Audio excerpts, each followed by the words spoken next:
donc gambadé pendant pas mal d'années, 24 à peu près, comme missionnaire en milieu musulman en Mauritanie, République islamique. J'y suis allé parce qu'il n'y avait pas de chrétiens. Au bout d'une bonne vingtaine d'années de présence, on m'affecte à la cathédrale de Nouakchott. Et au bout de quelque temps, dans cette même cathédrale, nous préparions la messe du dimanche soir. Le père René, qui a une quinzaine d'années de moins que moi, je vais pour l'aider, comme d'habitude. Lui vient à ma rencontre en criant. Il était dans son aube blanche, maculée de sang. « Venez vite, on me tue ». Je le vois, je saute sur l'agresseur. C'était un Mauritanien avec son long boubou et sous sa tunique, il avait caché une machette. Donc il était allé vers l'autel, carrément, et il lui a tapé sur la tête en vue de l'assassiner.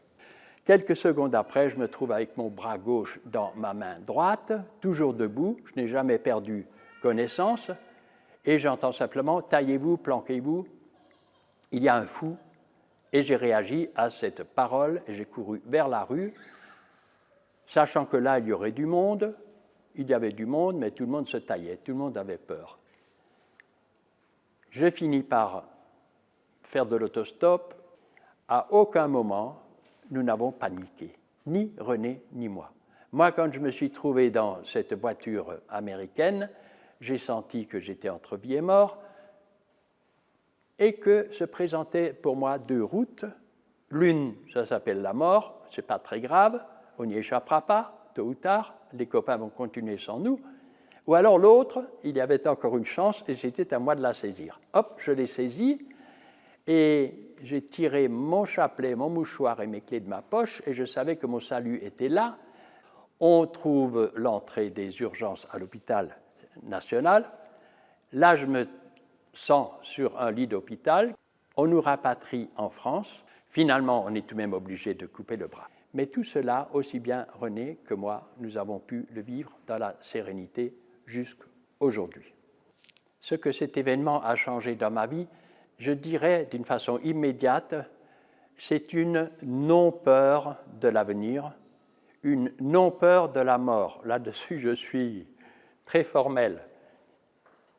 L'événement s'est passé il y a maintenant 25 ans tout de même. Eh bien, je me dis, quel que soit le mode de fin de vie, eh bien, le Seigneur est avec nous. Souvent, on me dit, mais comment as-tu pu pardonner? Je réponds d'une manière très claire, ne vous souciez pas de demain. Moi, si vous m'avez demandé ça 2 jours auparavant, on te coupe le bras et tu restes dans la sérénité, j'aurais dit, attends, là, on rêve.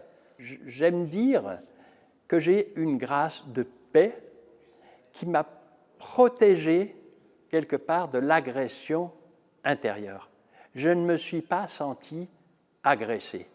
Je suis resté dans la paix, je ne lui ai pas pardonné, je ne lui en ai jamais voulu. Peut-être que, disais-je, 40 ou 50 ans de messe quasi quotidienne, de prière, peut-être que cela construit tout de même quelque chose dans une personne, et que le jour où vient l'occasion d'aller plus loin, on appelle ça en général l'épreuve, mais une épreuve permet toujours d'aller plus loin.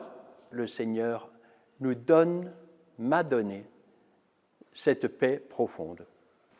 Je dirais presque que cette expérience, y compris le fait de se promener maintenant avec un handicap visible, ça m'incite à dire merci Seigneur.